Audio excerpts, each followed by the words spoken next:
Good day, I am William Theo, and this is PTV News Now. Families of some of the hostages raised awareness about an issue they fear has been fading since the collapse of a November ceasefire.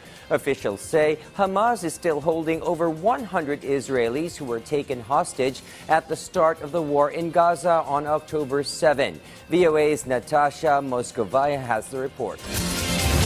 Families of Israeli hostages came to this synagogue in the Pacific Northwest state of Washington to raise awareness of loved ones still being held captive by Hamas.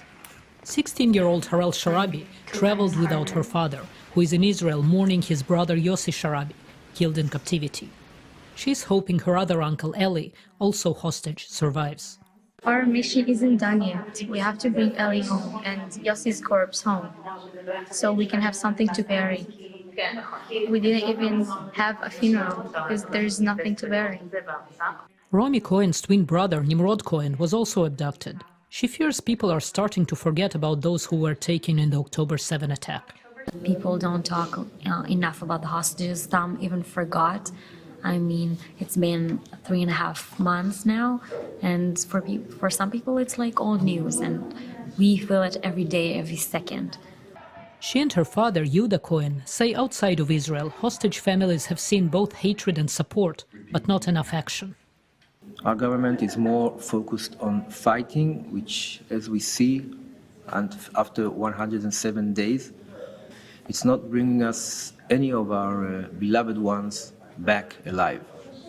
More than 100 civilians abducted from Israel by Hamas were exchanged for Palestinian prisoners during a November ceasefire. There have been no releases since, with Israeli Prime Minister Benjamin Netanyahu Sunday vowing to continue the war in Gaza until Hamas is no longer a threat. In exchange for the release of our hostages, Hamas demands the end of the war, the withdrawal of our forces from Gaza, the release of all the murderers and rapists of Nakba, and leaving Hamas intact. If we agree to this, our warriors fell in vain. Different hostage families lobbied U.S. lawmakers in Washington last week, hoping they might help bring more political pressure to secure their release. And for hostages who have been released, the healing has hardly begun. Some have no homes to come back to. Others await the release of those still held captive, or mourn those who were killed. Ruti, Ohad, and Karen came back. They were released after 49 days. And our uncle, Abraham, is still in captivity. Along with 135 others, as they approach 4 months in the hands of Hamas, their families kept in the dark about their condition. Natasha Moscovaya, VOA News, Seattle. The Israeli army released more footage of what it describes is a tunnel where about 20 hostages were held by Hamas. The tunnel is said to be 830 meters long and 20 meters deep and has several narrow rooms. The rooms have mattresses, toilets, and a sink with piles of dirty dishes to wash. The army said it is located in Khan Yunis in the Gaza Strip.